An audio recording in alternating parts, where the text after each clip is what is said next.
Hello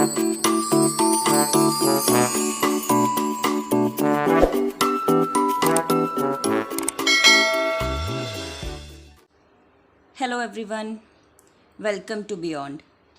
आज हम लोग देखेंगे कि कैसे टास्क एनालिसिस लिखना है। टास्क एनालिसिस मीन्स किसी भी एक्टिविटी को जो हम लोग बच्चों को सिखाने वाले हैं उसको छोटे छोटे स्टेप्स में बांट देना और उसके बाद वो चीज़ें उसको सिखाना। जो भी आप टास्क ले रहे हो, जो भी एक्टिविटी आप बच्चे को सिखाने वाले हो, चाहे वो एडीएल से रिलेटेड हो, चाहे वो सोशल एक्टिविटी हो, चाहे वो एकेडमिक हो, कुछ भी, हम लोग उसको टास्क में डिवाइड कर देते हैं। तो ये है टास्क एनालिसिस का फॉर्मेट। इसमें सबसे पहले लिखा हुआ है टास्क। टास्क मीन्स जो हम सिखाने वाले हैं। यहाँ पर लिखा हुआ है identification of circle and square shape. यहाँ पर दो शेप इसलिए लिए हैं क्योंकि बच्चे को सर्कल पता है, थोड़ा बहुत उसको पता है, एंड हम लोग उसके बाद उसको स्क्वायर सिखाने वाले हैं। इससे क्या होगा कि हम लोग नोन टू अननोन जा रहे हैं। उसको सर्कल शेप पता है और हम लोग स्क्वायर में मूव कर रहे हैं। Next, name of the child, जो भी बच्चे का नाम है, फिर उसकी एज और सेक्स क्या है। नेक्स्ट, क्लास, प्री प्राइमरी है, प्राइमरी है, सेकेंडरी है, जो भी है आपको वो लिखना है। क्राइटेरिया, क्राइटेरिया मीन्स जब आप बच्चे को सिखाओगे जितने भी टाइम पीरियड में, उसमें आप क्या एक्सपेक्ट कर रहे हो कि बच्चा कितना सीख जाएगा। जैसे यहाँ पे लिखा हुआ है do task 5 out of 3 times accurately within the time period of 15 session। Means task जो हम लोग सिखा रहे हैं वो कितना कर लेगा एक टाइम पीरियड में, कितना हम लोग सोच रहे हैं, कितना हम लोग इमेजिन कर रहे हैं कि वो उस चीज़ को अचीव कर लेगा। That is called criteria. तो अब इधर एक कॉलम है सब टास्क। मीन्स कि यहाँ पे हम लोगों को टास्क को छोटे छोटे पार्ट्स में डिवाइड करना है। सबसे पहला है पे अटेंशन, कि बच्चा जब तक अटेंशन ही पे नहीं कर रहा होगा तो हम लोग उसको कोई भी टास्क कैसे सिखाएंगे। एंड एक चीज़ और कि पे अटेंशन जो हम लोगों का एक टास्क है, ये तो हम लोग करंट लेवल में भी लिखते हैं, बट करंट लेवल में लिखने के बावजूद भी यहाँ पे लिखना इसलिए ज़रूरी है बिकॉज बच्चा उस एक्टिविटी में जो हम लोग सिखाने वाले हैं उस पर वो कंसंट्रेट कर पा रहा है या नहीं कर पा रहा है, इसलिए यहाँ पे हम लोगों ने पे अटेंशन लिखा है। Second, see the circle object. बच्चा एटलीस्ट जो भी हम लोग सिखाने वाले हैं उस चीज़ को उसका देखना ज़रूरी है। See the object, hold the circle shape object. Means जो ऑब्जेक्ट आपने उसकी टेबल पर या जहाँ पर भी आप उसको आपने रखा है वो उसको पकड़ रहा है या नहीं पकड़ रहा है। Match the circle shape object with the circle shape object in single choice. Means आप उसको एक सर्कल शेप का ऑब्जेक्ट दे रहे हो और उसको बोल रहे हो कि जो दूसरा सर्कल शेप का ऑब्जेक्ट रखा है उससे उसको मैच करो। ये हम लोग कॉन्क्रीट में करवाएंगे, एब्स्ट्रैक्ट में नहीं। आप बॉल रख लीजिए, आप उसके पास चाहे तो आप कोई बैंगल रख लीजिए, but that should be in concrete form. Next है match the circle shape object from circle shape object and square shape object. Double choice, यहाँ पे देखिए डबल चॉइस लिखा हुआ है। मीन्स हम लोग बच्चे को सर्कल शेप ऑब्जेक्ट को सर्कल शेप ऑब्जेक्ट से ही मैच करना कह रहे हैं, बट हम लोगों ने उसको चॉइस में जहाँ मैच करना है या फिर जो दो सर्कल चीज़ों को उठाना है उसके साथ हम लोगों ने एक स्क्वायर भी रखा हुआ है।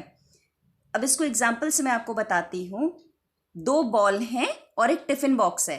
बच्चे को बोलना है कि जो सर्कल शेप की चीज़ें हैं उनको उठाओ। एक बॉल उसके हाथ में है, एक बॉल टेबल पर रखी हुई है, बॉल के साथ साथ एक टिफ़िन भी है। उसको बोलना है कि इसमें से आपको सर्कल शेप की चीज़ उठानी है। That is called double choice. Means कि उसको 2 चीज़ें दी हुई हैं। Next point, match the circle shape object from circle shape object, square object and triangle shape object. अब थर्ड में आ गया multiple choice. Multiple choice means पहले सिंगल था, सर्कल को सर्कल से, फिर सर्कल को स्क्वायर और सर्कल में से चूज करना था, then multiple choice. Circle shape के ऑब्जेक्ट को सर्कल शेप से ही मैच करना है, बट चॉइस में उसको हम लोगों ने एक ट्रायंगल शेप की चीज़ भी दे दी है और एक स्क्वायर शेप की चीज़ भी रख दी है। बॉल रखी है, टिफिन बॉक्स रखा है और थर्ड हम लोगों ने एक हैंगर रख दिया है because that is in triangle shape. Now you have to tell the child choose the circle shape object from that is called multiple choice. Next, identify circle shape object. Now the child has to identify the circle shape object. सबसे पहले हम लोगों ने concrete में किया, उसको बताया। अब यहाँ पे हम लोग एब्स्ट्रैक्ट में जा रहे हैं। बच्चे को 5 चीज़ें बुक में दिखानी हैं या फिर आप एक ड्रॉ कर लीजिए अपने TLM में और फिर उसको बोलिए कि सर्कल शेप के ऑब्जेक्ट को आइडेंटिफाई करना है। फिर see the square shape object. Now we are moving towards square shape object because circle सिखा दिया एंड अब स्क्वायर में आ रहे हैं। बच्चे को बोलना है कि बच्चा स्क्वायर शेप के ऑब्जेक्ट को देखेगा, hold the square shape object को उसको हाथ में पकड़ने के लिए देना है because we have to use VAKT approach. Next point, match the square shape object with the square shape object in single choice. Means tiffin रखा है, उसके हाथ में भी टिफिन है और उसको बोलना है ठीक ऐसा ही जो दूसरी चीज़ आपकी टेबल पर रखी है उसको उससे मैच करो या दोनों चीज़ों को एक साथ पकड़ो। देन डबल चॉइस में हम लोग आ जाएंगे। डबल चॉइस में हम लोगों ने ऊपर सर्कल लिया है तो यहाँ पर भी सर्कल लेंगे, उसके लिए बहुत इजी हो जाएगा समझना। तो बच्चे को बोलेंगे कि now whatever you have in your hand you have to match that thing with the objects which are on the table.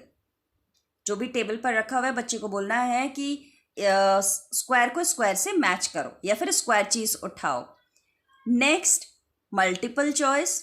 Circle में हम लोगों ने लिया है बॉल, स्क्वायर में हम लोगों ने लिया है टिफिन एंड ट्रायंगल में हम लोगों ने लिया है हैंगर। तो बच्चे को बोलना है स्क्वायर शेप को स्क्वायर शेप से उठाओ या मैच करो। इससे ये होगा कि बच्चे को जब हम लोगों ने तीनों चीज़ें रखी हैं साथ में, we have to careful that जब भी हम लोग बच्चे को सिखाएंगे साथ में बोलेंगे स्क्वायर शेप टिफिन या फिर सर्कल शेप बॉल या सर्कल बॉल स्क्वायर टिफिन और ट्रायंगल शेप हैंगर। इस तरीके से हम लोग एक साथ 2-2, 3-3 चीज़ें कर पाएंगे। बच्चे को उसका नाम बोलना आ जाएगा, बच्चा चूज़ करना सीख जाएगा। नेक्स्ट साइड में आप राइट साइड में देख रहे हैं एक अलग से कॉलम बने हुए हैं। मैं फर्स्ट वाले पे जाती हूँ।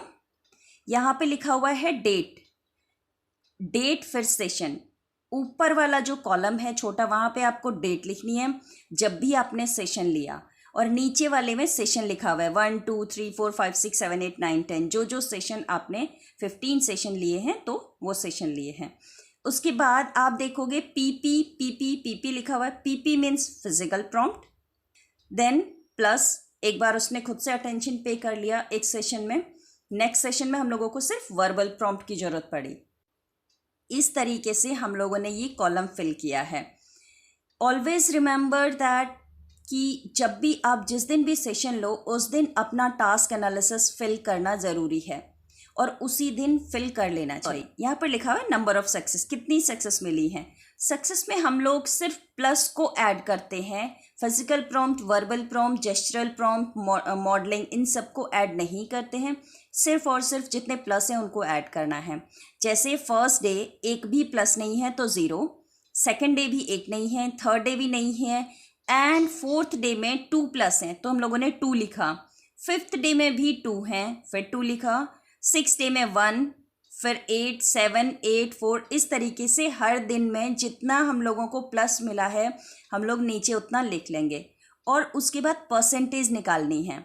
नाउ परसेंटेज कैसे निकालेंगे, इसके लिए हम लोग क्या करेंगे, हम लोगों ने जितने भी टास्क बनाए हैं, यहाँ पर हम लोगों ने 13 टास्क बनाए हैं तो 13 टास्क को हम लोग 0 से डिवाइड करेंगे तो जितना भी आंसर आएगा वो हमारा होगा, उतना परसेंटेज हम लोग को सक्सेस मिली। जैसे 13 डिवाइडेड बाय 2 द आंसर जो भी आएगा वो उतना परसेंटेज हो गया। इस तरीके से हम लोग कोई भी टास्क एनालिसिस लिखते हैं।